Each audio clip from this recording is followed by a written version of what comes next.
बता दें कि चुनाव को लेकर प्रेस कॉन्फ्रेंस हो रही है, सीधे लेके वहीं पर चलते हैं।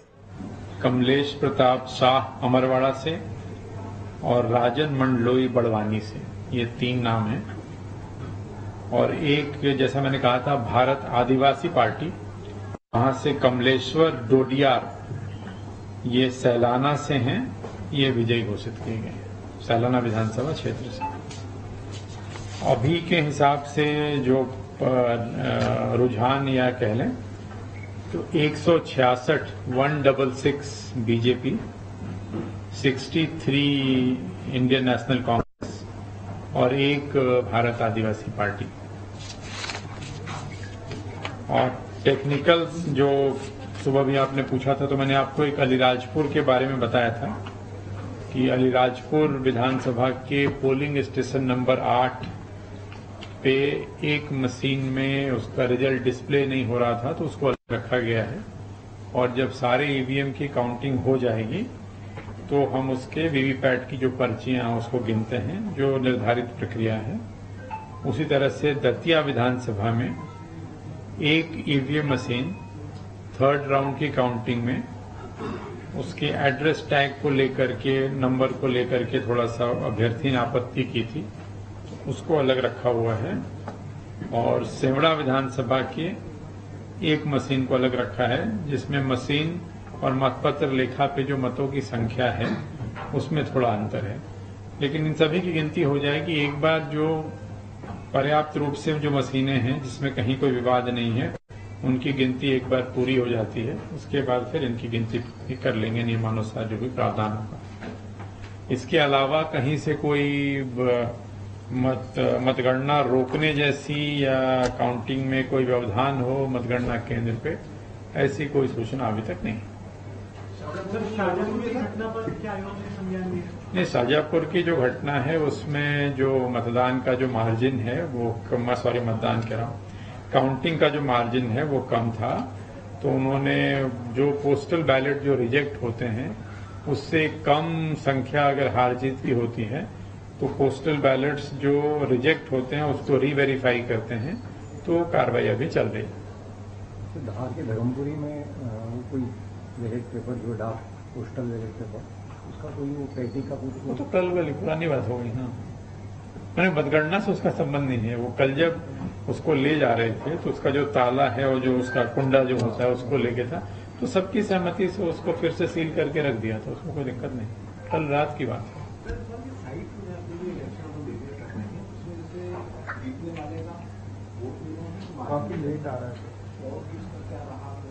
नहीं, उसमें है, वो भी है।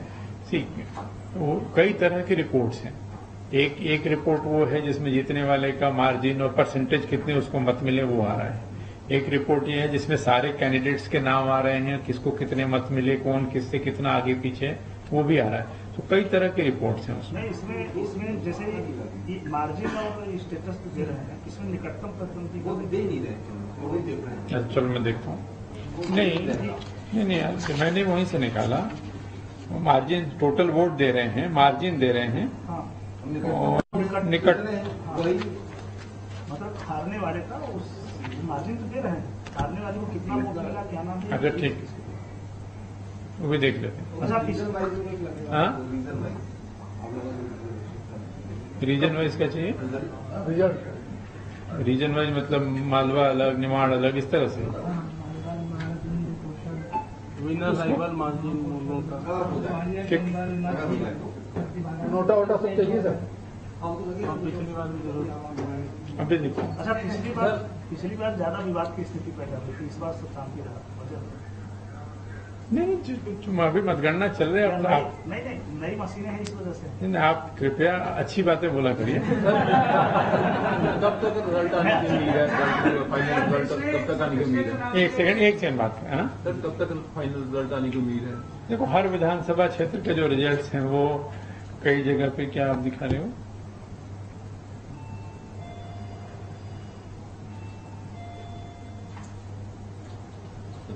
ठीक है, कई जो रिजल्ट्स हैं वो हम लोगों ने टेबल्स की संख्या बढ़ाई थी, नंबर ऑफ राउंड्स के आधार पे सोचा गया था कि एक राउंड में इतना टाइम लगेगा तो हमारी उम्मीद थी कि सबने कहा भी था कि हमारी उम्मीद थी, जो हमने चार्ट बनाया था कि सबसे पहले दतिया के सेवड़ा और इसमें हम सबसे पहले गिनती कर लेंगे, हम सबसे पहले कर लेंगे और सबसे लास्ट तक झाबुआ जाएगा।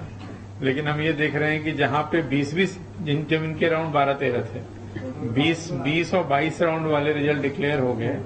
लेकिन अब कई बार वो परिस्थिति के हिसाब से, जैसे दतिया की बात करें तो दतिया में स्थिति है कि जो अभ्यर्थी हैं वो एक एक वोट के लिए और एक एक मशीन के लिए जब ज्यादा वो होता है तो उसमें समय ज्यादा लगता है, तो इसलिए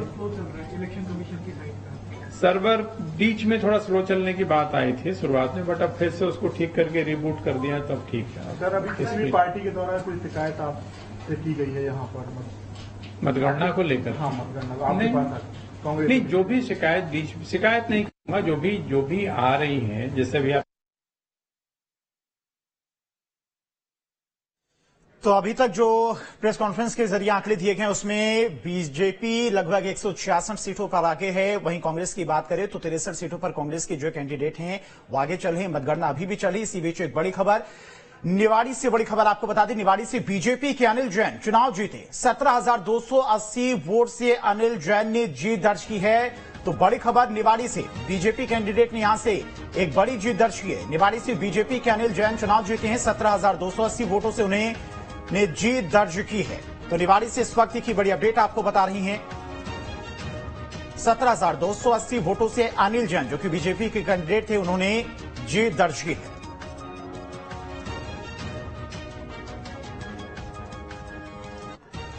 निवाड़ी से बीजेपी के अनिल जैन ने चुनाव जीते हैं। लगभग 17,280 वोटों से उन्होंने जीत दर्ज की है। जिस तरह से नतीजे लगातार सामने आ रहे हैं, हम आप तक लगातार पहुंचा रहे हैं। और इसी बीच रायसेन से भी बड़ी खबर, भोजपुर से बीजेपी की जीत हुई है। बीजेपी के सुरेंद्र पटवा 41,000 मतों से जीते हैं। बड़े अंतर से उन्होंने जीत दर्ज की है। सुरेंद्र पटवा ने कांग्रेस के राजकुमार पटेल को हराया है और बड़े अंतर से हटाया है। लगभग 41,000 वोटों से उन्होंने जीत दर्ज की और कांग्रेस के कैंडिडेट राजकुमार पटेल को उन्होंने हराया है। तो रायसेन से ये बड़ी अपडेट, भोजपुर से बीजेपी की जीत हुई है। बीजेपी के सुरेंद्र पटवा ने 41,000 वोटों से जीत दर्ज की है। सुरेंद्र पटवा ने कांग्रेस के राजकुमार पटेल को बड़े अंतर से हराया है। करीब 41,000 मतों से उन्होंने राजकुमार पटेल, जो कि कांग्रेस के उम्मीदवार थे, उनको हराया है। तो रायसेन से बड़ी अपडेट, भोजपुर से बीजेपी के लिए खुशखबरी। बीजेपी के सुरेंद्र पटवा ने 41,000 मतों से जीत दर्ज कर ली है और सुरेंद्र पटवा ने राजकुमार पटेल को 41,000 वोटों से हराया है। लगातार हम चुनाव को लेकर जिस तरह से रुझान सामने आ रहा है उसको लेकर चर्चा भी कर रहे हैं। अशोक जी हमारे साथ जुड़े हुए हैं, इसके अलावा अजय और प्रदीप तिवारी जी हमारे साथ जुड़े हुए हैं। सबसे पहले अशोक जी आपके पास आएंगे क्योंकि आपकी बात अधूरी रह गई थी, आप अपनी बात पूरी करिए, उसके बाद अजय जी आपके पास आएंगे। देखिए, मैं निवेदन कर रहा था कि भारतीय जनता पार्टी ने पिछले 1.5-2 सालों में कांग्रेस के कुशासन के खिलाफ बहुत संघर्ष किया। प्रधानमंत्री आवास इन्होंने रोका, जल शक्ति मिशन के अंतर्गत हर घर जल, हर घर नल लगाना था, वो काम भी आधे अधूरे हो पाए। और जिस तरह से लोगों के साथ वादा खिलाफी हुई, 5 जन घोषणा पत्र में जो वादे किए थे वो पूरे नहीं हुए। कोरोना काल में भारतीय जनता पार्टी के कार्यकर्ता, जब सारे लोग लॉकडाउन में बंद थे, तो भारतीय जनता पार्टी कार्यकर्ताओं ने लोगों की सेवा की, दवाइयां और भोजन, अन्य सेवाएं उनको उपलब्ध कराई, सलाह दी और लोगों को ऐसे समय में मदद की जब वास्तव में जरूरत थी। कांग्रेस केवल राजनीति करती रही। कोरोना काल में यहाँ पर दवाइयां इतनी महंगी मिली, कहीं पर वेंटिलेटर नहीं था, ऑक्सीजन सिलेंडर नहीं था, लोग बेमौत मारे गए और जो मरे थे उनको कचरा गाड़ी में भरकर एक एक गाड़ी में 30-30, 35-35 लाशों को ढोक कर ले जाया गया। ये भी लोगों ने देखा। रायपुर महानगर हो चाहे अन्य पूरा प्रदेश हो, यहाँ अराजकता बढ़ी, गुंडागर्दी बढ़ी। रायपुर को तो चाकूपुर कहा जाने लगा और यहाँ लोग अपने आप को असुरक्षित महसूस करने लगे। लोगों को लगा कि कांग्रेस रहेगी तो हमारा जीवन बहुत दुश्वार हो जाएगा, जीना मुश्किल हो जाएगा हमारे परिवार के लोग सुरक्षित नहीं रहेंगे, रोजी रोटी छीन जाएगी। ये बात लोगों के थे और किसानों ने भी इनके बात पर भरोसा नहीं किया, क्योंकि आधा अधूरा कर्जा माफ हुआ। ठीक है अशोक जी, आएंगे आपके पास, आएंगे। बिल्कुल। तो ये थे ज्योतिरादित्य सिंधिया, आप सुन रहे थे, कहते नजर आए कि अभिलाषा है, आकांक्षा है विकास की, और इसी तरह से विकास होता रहे मध्य प्रदेश में, यही उनकी कामना है। ऐतिहासिक जीत दर्ज की बीजेपी ने, इसीलिए बीजेपी के तमाम जो कार्यकर्ता हैं, पदाधिकारी हैं, वो जश्न में डूबे हुए हैं। बीजेपी खेमे में पूरी तरह से खुशी दिखाई दे रही है। अशोक जी आपके पास आएंगे। अजय जी, जो कि लगातार हम बात भी कर रहे थे कि बीजेपी जिस तरह से मेहनत कर रही थी, उसी तरह से कांग्रेस भी लगातार उसके कार्यकर्ता मेहनत कर रहे थे। मुकाबला टक्कर का माना जा रहा था, कड़ा मुकाबला माना जा रहा था, लेकिन इंडिया गठबंधन की तरफ से जिस तरह से बयानबाजी की गई, क्या उसका असर इस इलेक्शन में, इस चुनाव में देखने को मिला? नहीं अवस्थी जी, छत्तीसगढ़ में कांग्रेस और बीजेपी दोनों का बहुत वर्षों से आमना सामना होता रहा है। दोनों आप एक दूसरे के प्रतिस्पर्धी, थर्ड फ्रंट का या इंडिया गठबंधन का यहाँ पर अभी कोई अस्तित्व। रही बात बीजेपी की सफलता में, बीजेपी बहुत बढ़िया परफॉर्मेंस दक्षिण बस्तर में की। 3% वोट का जो गैप था उसको बीजेपी समाप्त कर दी। उत्तर छत्तीसगढ़ में 8% का जो गैप था उसमें बीजेपी उसको समाप्त करके इतने सीटों पर लीड कर रही।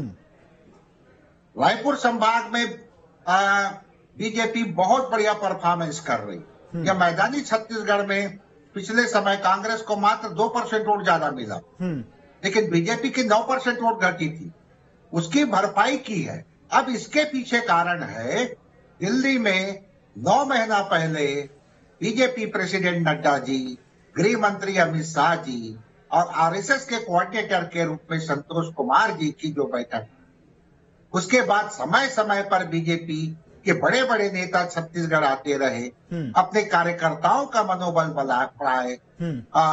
अनेकों बार गृह मंत्री जी आए और गृह मंत्री जी एक बढ़िया संदेश दिए। वो किसी 5 स्टार होटल में नहीं रुके, पार्टी कार्यालय में रुके, ताकि कम्युनिकेशन हो सके कार्यकर्ताओं के साथ। ये ऐसे सूक्ष्म सूक्ष्म कह सकते हैं निर्णय रहे। और उसके बाद यहाँ पर आवास योजना, अशोक जी जो कह रहे थे बिल्कुल सही है। साथ ही साथ बस आदिवासी बेल्ट में जो कांग्रेस को बड़ी असफलता मिली है, उसमें एक कारण है पेशा कानून। पेशा ओरिजिनल जो कानून है उसको छत्तीसगढ़ के विधानसभा में जिस तरह से पारित किया गया है और ग्राम सभा के अधिकार को जिस तरह से शब्दों में खेलते हुए अनुमति परमिशन जो था उसको परामर्श में लाया गया है, आदिवासी इसके कारण नाराज हुए। रही बात बीजेपी की जो घोषणा पत्र रही, महतारी वंदन योजना एक्सीलेंट, वो जनता तक घोषणा तो दोनों पार्टियां की, लेकिन बीजेपी का संगठन, बीजेपी के कार्यकर्ता तुरंत उसमें फॉर्म भरवाना जो चालू किए, कम्युनिकेशन किए और बूथों तक पहुंचाने में बीजेपी के कार्यकर्ता सफल नजर आए।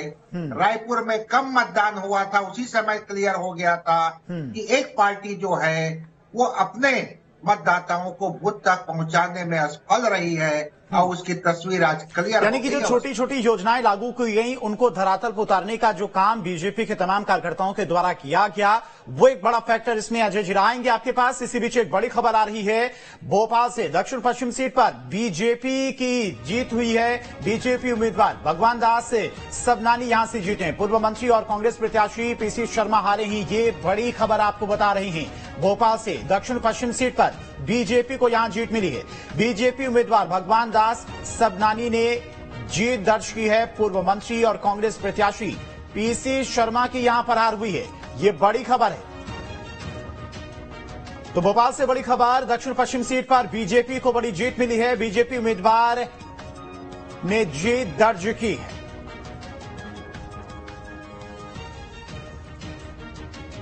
और बीजापुर से भी बड़ी खबर है। बीजापुर से कांग्रेस की जीत हुई है। कांग्रेस के विक्रम शाह मंडावी चुनाव जीते हैं। लगभग 3,336 वोट से उन्होंने जीत हासिल की है। बीजेपी के महेश गागला को हराया है। तो बड़ी खबर इस वक्त की बीजापुर से कांग्रेस की जीत हुई है। कांग्रेस के विक्रम शाह मंडावी यहां से चुनाव जीत गए हैं और 3,336 वोटों से उन्होंने जीत हासिल की है। महेश गागला को उन्होंने हराया है। तो बड़ी खबर बीजापुर से कांग्रेस को जीत मिली है। कांग्रेस के विक्रम शाह मंडावी यहां से 3,336 वोटों से जीते हैं। तो लगातार जिस तरह से अपडेट सामने आ रही है, न्यूज स्टेट अपने दर्शकों तक पहुंचा रहा है और सुबह से ही महा कवरेज लगातार जारी है। चुनाव को लेकर लगातार हम चर्चा भी कर रहे हैं कि जो नतीजे अभी तक सामने आए हैं इसमें क्या कमी रह गई, किन वजहों से कांग्रेस पीछे रह गई, इसको लेकर लगातार चर्चा जारी है। फिलहाल वक्त हो गया एक बहुत छोटे से ब्रेक का, फौरन लौटेंगे।